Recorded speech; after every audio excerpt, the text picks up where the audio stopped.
Hello friends, मैं शिव निचान आपका स्वागत करता हूँ आपके अपने यूट्यूब चैनल पर। दोस्तों, आज की वीडियो यहाँ पर जो जीएसटी में लेटेस्ट इन्फॉर्मेशन को लेकर है, काफ़ी इंपॉर्टेंट है। जिस भी पर्सन ने नया जीएसटी नंबर लिया है, हो सकता है कि उन्होंने यहाँ पर 30 मिनट्स वाला नया जीएसटी नंबर ले लिया हो, तो उन सबको, जितने भी पर्सन है, यहाँ पर ये एक्टिविटी जरूर करनी है विद इन 30 डेज। कुछ ऐसे जरूरी काम है जो कि जीएसटी नंबर लेने के बाद हर एसएससी को करना जरूरी है, वो छोटे व्यापारी है, बड़े व्यापारी है। तो मैं यहाँ पर वो सारी लिस्ट आपको बताने वाला हूँ। वीडियो को पूरा एंड तक देखिएगा, वीडियो काफ़ी शॉर्ट में रहने वाला है। सबसे पहले तो आप जो है जीएसटी की जो ऑफिशियल आईडी है www.gst.gov.in, ये गवर्नमेंट की ऑफिशियल वेबसाइट है। इस पर आकर सबसे पहले आप लॉगिन पर क्लिक करेंगे तो देखिए, जब नया जीएसटी नंबर मिल जाता है उसके बाद एक मेल आती है, वेलकम ईमेल। ठीक है, तो अब वेलकम ईमेल आपको मिल गई, आपका जीएसटी नंबर आ गया है। अब उसके बाद क्या होगा कि आपका जो भी एड्रेस है, उस एड्रेस पर आपको एक वेलकम लेटर दिया जाएगा जीएसटी डिपार्टमेंट के द्वारा। तो सबसे पहले आप एंश्योर करें जो भी आपने एड्रेस रजिस्ट्रेशन के टाइम पर दिया था वो आपका यहाँ पर एक्टिव एड्रेस हो, उस पर प्रॉपर साइन बोर्ड लगाना चाहिए।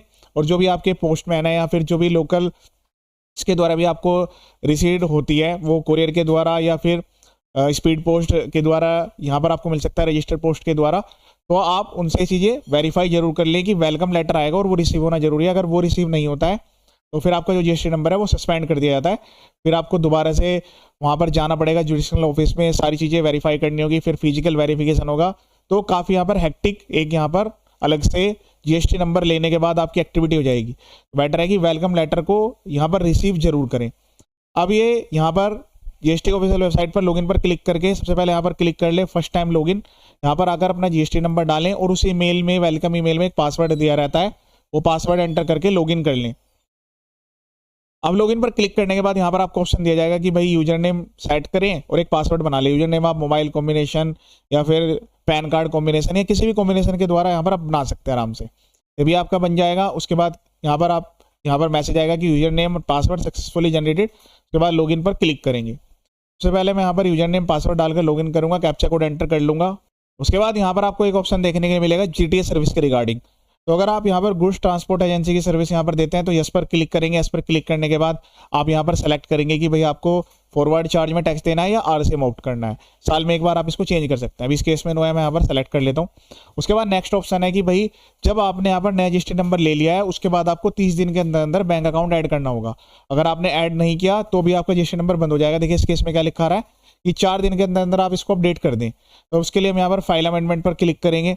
क्लिक करने के बाद यहाँ पर आपको कुछ ऑप्शन देखने के लिए मिलेंगे। कुछ डाटा यहाँ पर कॉन्फिडेंशियल है, उसको हाइड किया गया है। तो अब यहाँ पर आपको एक ऑप्शन देखने को मिलेगा बैंक अकाउंट, इस पर क्लिक कर लेंगे।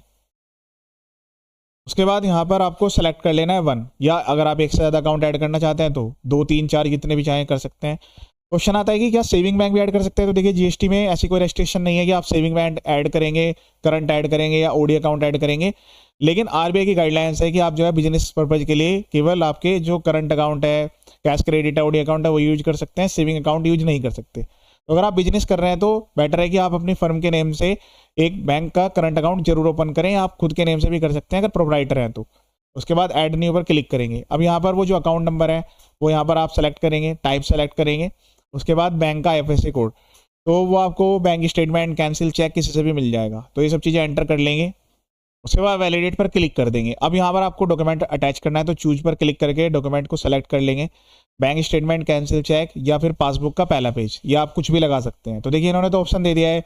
अब आपको सेविंग बैंक के केस में पासबुक मिलती है तो उसका पहला पेज भी आप लगा सकते हैं। लेकिन वैसे यहाँ पर जो है ये देखा गया है कि बाद में आपको दिक्कतें आती हैं, तो बेटर है कि करंट बैंक अकाउंट या अदर जो भी इस टाइप के बिजनेस नेचर के अकाउंट है वो ऐड करें। फिर उसके बाद डेट ऑफ अमेंडमेंट, तो मैं यहाँ पर आज की डेट डाल देता हूँ, new bank add after registration. वैसे ही जो चीज़ यहाँ पर हम अपलोड करेंगे ऑटोमेटिकली अप्रूवल रहेगी। तो डिटेल्स डालकर सेव एंड कंटिन्यू पर क्लिक करेंगे। कोई भी एक डॉक्यूमेंट आप ऐड कर सकते हैं, जरूरी नहीं है सारे डॉक्यूमेंट ऐड करने हैं। कंटिन्यू पर क्लिक करेंगे तो यहाँ पर इस केस में कैंसिल चेक अपलोड किया गया है, सेव एंड कंटिन्यू पर क्लिक कर देंगे। उसके बाद इस टाइप का यहाँ पर पेज आएगा। फिर उसके बाद यहाँ पर हम क्लिक करेंगे वेरिफिकेशन वाले पेज पर। तो लास्ट वाला पेज जो है वो वेरिफिकेशन का है। अब यहाँ से हम जो है सबसे पहले इस वाले ऑप्शन को टिक करेंगे, यहाँ से ऑथराइज पर्सन सेलेक्ट करेंगे। देन उसके बाद यहाँ पर स्टेट एंटर करना है। उसके बाद यहाँ पर जो है ईवीसी पर क्लिक करेंगे तो registered email ID, mobile number पर ओटीपी जाएगा, उसको हम वेरीफाई करके वैलिडेट ओटीपी करके सबमिट करेंगे। तो यहाँ पर इस टाइप का मैसेज आ जाएगा। तो पहली एक्टिविटी आपकी कंप्लीट हो गई है कि भाई आपको जो है यहाँ पर बैंक ऐड कर लेना है। सेकंड नंबर पे यहाँ पर सर्विस में जाकर रिटर्न्स में क्लिक करना है, उसके बाद ऑब्टेन फॉर क्वार्टरली रिटर्न, इस पर आपको क्लिक करना होगा। यहाँ पर क्लिक करने के बाद सर्च पर क्लिक करना है। तो बाय डिफॉल्ट यहाँ पर जो है आप मंथली रिटर्न के लिए यहाँ पर ऑप्ट रहेंगे। तो इसमें लिखा हुआ है कि भाई इस डेट में आपका रजिस्ट्रेशन हुआ है तो इस पर्टिकुलर क्वार्टर तक तो आपको मंथली फाइल करनी पड़ेगी। बाकी अगर आप चाहते हैं कि अगले क्वार्टर से आपकी QRMP स्कीम में रहें तो उसमें आप सेलेक्ट करने के लिए यहाँ पर इसको क्लिक करेंगे, उसके बाद सेव पर क्लिक कर देंगे। तो देखिए QRMP स्कीम में जाने के बाद अपने फायदे भी है, नुकसान भी है, वो आपको एक बार चेक करना होगा। तो ये पर्सन स्पेसिफिक है, वैसे मंथली में रखने के काफ़ी ज़्यादा बेनिफिट होते हैं, आपका रिकन्सिलेशन मैच होता रहता है, तो वो पर्सन टू पर्सन स्पेसिफिक रहता है। अगर आप QRMP में जाना चाहते हैं तो आपको इसको टाइम लिमिट के अंदर सेलेक्ट करना होगा। फॉर एग्जांपल यहाँ पर जो ऑप्शन का क्राइटेरिया रहता है, अगर हमने यहाँ पर इसको जुलाई से सितंबर के लिए सेलेक्ट करना है तो उसके लिए पीरियड दिया गया है। तो अभी हम बाय डिफॉल्ट मंथली और आगे के लिए भी मंथली सेलेक्ट है। क्वार्टरली करने के लिए क्वार्टर सेलेक्ट करेंगे, उसके बाद सेव पर क्लिक कर देंगे। ठीक है, तो मैं भी यहाँ पर जो है मंथली है तो मंथली मैं यहाँ पर रहने देता हूँ, सेव पर क्लिक कर देंगे, ओके पर क्लिक कर देंगे। ठीक है, क्योंकि ऑलरेडी यहाँ पर मंथली है। नेक्स्ट में यहाँ पर आपको रिटर्न डैशबोर्ड पर क्लिक करना है, उसके बाद चेक करना है जिस भी महीने में आपका रजिस्ट्रेशन हुआ है उस महीने की भी आपको रिटर्न फाइल करना जरूरी है। अगर कोई सेल परचेज नहीं भी हुई है तब भी आपको नील रिटर्न फाइल करना जरूरी होता है। ठीक है, तो आप यहाँ पर प्रिपेयर ऑनलाइन पर क्लिक करेंगे, उसके बाद यहाँ पर ऑप्शन आएगा नील रिटर्न का, तो फाइल नील रिटर्न पर क्लिक करके और OTP को वेरीफाई करके रिटर्न को फाइल कर सकते हैं। जब R1 फाइल हो जाएगी उसके बाद 3 भी यहाँ पर फाइल होगी। उसके बाद यहाँ पर आपको ध्यान रखना होगा, आपको जो भी आपकी बिल बुक है यानी कि टैक्स इनवॉइस है वो आप सॉफ्ट कॉपी या हार्ड कॉपी किस में मेंटेन करना चाहते हैं वो सारी चीज़ें वेरीफाई करनी होगी।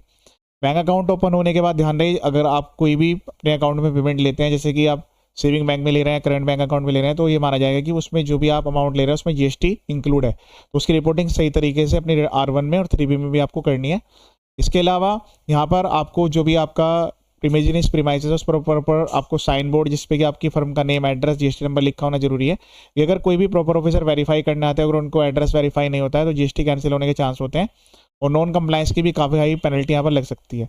उसके अलावा GST सर्टिफिकेट और जो भी आपके KYC डॉक्यूमेंट्स है वो बिजनेस प्रीमाइसेस पर रखें ताकि वेरिफिकेशन में आपको आसानी रहे। टैक्स को सही तरीके से टाइम से जमा जरूर करें। उसके अलावा रिटर्न फाइलिंग, बाकी जो भी कंप्लायंस है उसको टाइमली कंप्लीट आपको जरूर करना है। चैनल पर GST इनकम टैक्स को लेकर काफ़ी सारे वीडियोज अवेलेबल हैं।